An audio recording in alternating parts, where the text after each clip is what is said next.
امام احمد رضا خان رحمۃ اللہ علیہ، جن کا آج یوم پیدائش ہے، 10 شوال المکرم آپ پیدا ہوئے۔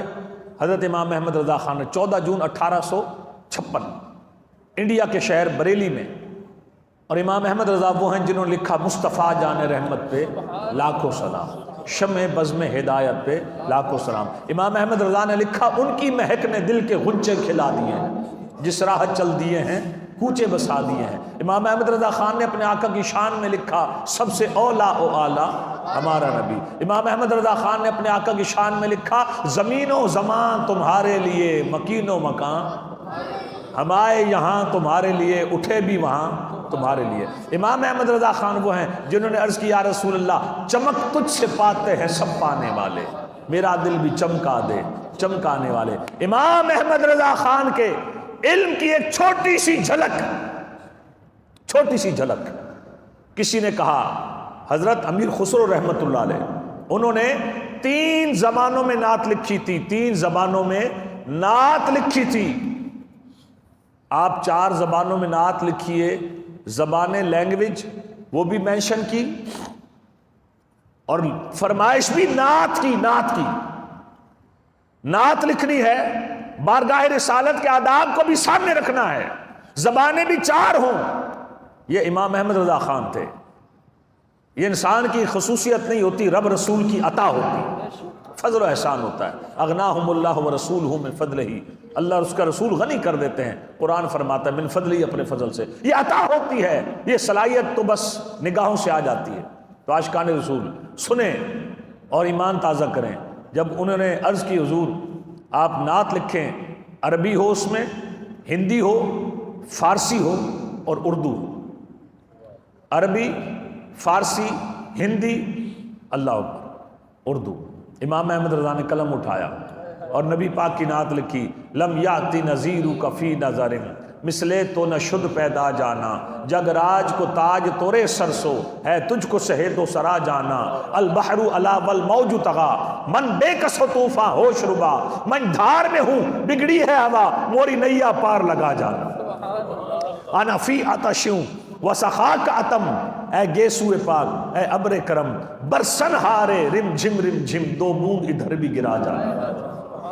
ایک چھوٹی سی بات، اہم واقعہ، اور انشاءاللہ بالکل آخری پوائنٹس چل رہے ہیں۔ امام احمد رضا خان آپ تشریف لے گئے دوسری بار حج کی سعادت پانے، مکہ المکرمہ میں کعبۃ اللہ کا حج کیا، حج کر کے شہر مدینہ پہنچے، اور ایک بار طواف کر رہے تھے نا، امام احمد رضا خان رحمت اللہ علیہ طواف کرنے والے حاجیوں سے کہنے توجہ ذرا میری طرف رکھیں، تھوڑا سا اٹھنا بیٹھنا کم کرو، توجہ میری طرف رکھیں۔ امام احمد بیٹا رکھتے ہیں، امام احمد رضا خان رحمت اللہ علیہ حاجی طواف کر رہے ہیں، نعت تو پوری آپ نے وہ اس وقت ارشاد فرمائی، میں صرف اس کا شعر ایک میں سناتا ہوں، ایمان تازہ ہوگا۔ اب مکے سے مدینے جانا ہے اور حاجی طواف کر رہے ہیں، امام احمد رضا نے کہا حاجیو آؤ شہنشاہ کا روزہ دیکھو، کعبہ تو دیکھ چکے، اب کعبے کا کعبہ دیکھو۔ کعبۃ اللہ میں پہنچے، امام احمد رضا خان حج کیا، مدینہ منورہ پہنچے، دوسری بار حج کی سعادت پائی۔ اللہ اللہ، جب حج کی سعادت پائی، ایک واقعہ ہے بس وہ یاد آ گیا میرے ذہن میں، چلے اس کو میں مکمل کرتا ہوں تو وہ ٹائم بھی پورا ہو گیا۔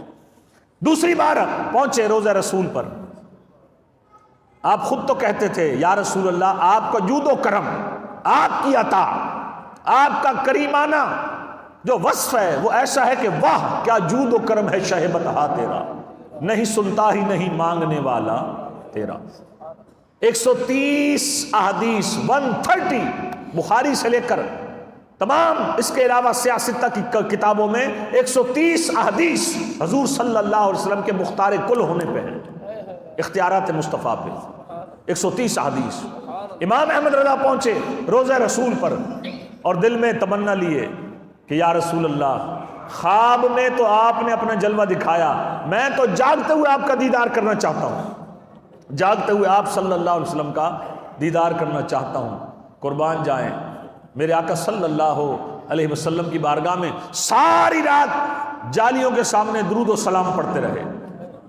یہ 1925 میں موجودہ سسٹم آیا جو موجودہ گورنمنٹ ہے، جو آپ روزہ رسول پر حاضر ہوتے ہیں۔ یہ 1921 میں امام احمد رضا نے وصال کیا، یہ ترک کی خدمت تھی، جبکہ میں بات سنا رہا ہوں، جب کوئی روک ٹوک نہیں تھی، عاشقان رسول کی خدمت تھی۔ روزہ رسول کو دیکھیں، تیرے نور ہیں مدینے پاک دے اندر، میری اے ہو عبادت ہے، تیرے روزے تو نظرہ نہ ہٹاواں یا رسول اللہ۔ تو یہ والے معاملہ نہیں تھا، معاملہ یہ اہل سنت کا تھا، ترک کا تھا۔ آپ حاضر ہوئے، حاضر ہو کر روزہ رسول پر عرض کی، یا رسول اللہ مجھے زیارت سے مشرف کر دیجئے۔ آقا چھوٹا منہ بڑی بات، اوقات کوئی نہیں ہے، لیکن آپ کی ذات وہ ہے، نہیں سنتا ہی نہیں مانگنے والا تیرا۔ امام احمد رضا کھڑے ہیں، ساری رات درود و سلام پڑھتے رہے اور دل میں التجائیں کرتے رہے، لیکن پہلی رات یہ سعادت حاصل نہ ہوئی۔ دوسری رات آ گئی، پھر حاضر ہوئے مواجہ شریف پر، اور تمنا یہ ہے، نبی پاک صلی اللہ علیہ وسلم کی حدیث بھی ہے، جس نے مجھے خواب میں دیکھا ان قریب مجھے جاگتے ہوئے بھی دیکھے گا۔ تمنا یہ ہے۔ رات کا پہر گزر گیا، جب دیدار رسول نہ ہوا تو امام احمد رضا خان نے تڑپ کر بارگاہ رسالت میں کیا کہا؟ وہ سوئے لال ازار پھرتے ہیں، تیرے دن اے بہار پھرتے ہیں، اس گلی کا گدا ہوں میں جس میں مانگتے تاجدار پھرتے ہیں، پھول کیا دیکھوں میری آنکھوں میں، دشت طیبہ کے خار پھرتے ہیں، کوئی کیوں پوچھے تیری بات رضا، رضا تخلص، کوئی کیوں پوچھے تیری بات رضا، تجھ سے شیدا ہزار پھرتے ہیں۔ تو کیا عاشق رسول بنا، تیرے جیسے تو ہزاروں پھرتے ہیں۔ تڑپ کر جب یہ مکتے والا شعر کر رہا، کوئی کیوں پوچھے تیری بات رضا، تیری کیا اوقات ہے، بارگاہ تو دیکھ کیسی ہے، تجھ سے شاید ہزار پھرتے ہیں۔ تڑپ کر جب یہ کہا، حضور کی رحمت جوش میں آئی اور میرے آقا نے امام احمد رضا خان پر پردے اٹھا دیے، اور حالت بیداری میں امام احمد رضا خان نے نبی پاک کا دیدار کیا۔ اب آئیں، وہی امام احمد رضا خان جو میں نے اس لیے اس وقت ذکر کو کیا، آج آپ کا یوم پیدائش ہے۔ تو آخری بات جو میں عرض کر رہا تھا، آپ کا ایک بہت بڑا فتاوی ہے، فتاوی رضویہ، قرآن و احادیث کی تعلیمات کا نچوڑ ہے۔ اس میں آپ نے لکھا، یہ میرا آخری میسیج ہے انشاءاللہ، پھر اس کو آپ نے لکھا، فوت شدہ ماں باپ کے 12 حقوق ہیں۔ کتنے حقوق ہیں؟ 12 حقوق ہیں۔ 12 کے 12 بیان نہیں کروں گا، صرف کتاب آپ کو بتا دیتا ہوں۔ 35 روپے آپ کے خرچ ہوں گے۔ دعوت اسلامی نے بڑا احسان کیا۔ یہ 12 حقوق جب میں نے فرسٹ ٹائم دعوت اسلامی نے ایک کتاب شائع کی تھی، اساتذہ، والدین، زوجین کے حقوق کے نام سے، یہ اعلیٰ حضرت کے اس فتاوے کا ایک چیپٹر ہے۔ اس میں سے جب 12 حقوق میں نے پڑھے تو میں سوچا کرتا تھا، یار یہ 12 حقوق تو ہیں، کبھی ایک ایک حق کی ڈیٹیل پتہ چل جائے نا۔ تو اللہ کا شکر ہے، ان 12 حقوق کی ڈیٹیل دعوت اسلامی نے ایک بکلیٹ کی صورت میں الگ سے چھاپ دی، اور اس کا ٹاپک ہے مرحومین والدین مرحومین کے حقوق۔ یہ 35 روپے کا رسالہ ملے گا، اس کو لیجئے گا، پڑھیے گا۔ www.dawatislami.net سے آپ ڈاؤن لوڈ بھی کر سکتے ہیں۔ مرحوم والدین کے حقوق کے نام سے فری میں ڈاؤن لوڈنگ ہو جائے گی، آپ پرچیز بھی کر سکتے ہیں۔ ایک حق آپ نے لکھا، اسی پر انشاءاللہ میں مختصر سی بات کر کے ختم کروں گا۔ ایک حق یہ لکھا، ماں یا باپ پر قرض ہے تو اولاد کا حق ہے ماں باپ کا قرض ادا کرے۔ اگر والدہ یا والد بیماری آ جاتی ہے، اگر نمازیں کچھ باقی رہ گئیں تو فقہ حنفی کی روشنی میں ان کا فدیہ ادا کرے۔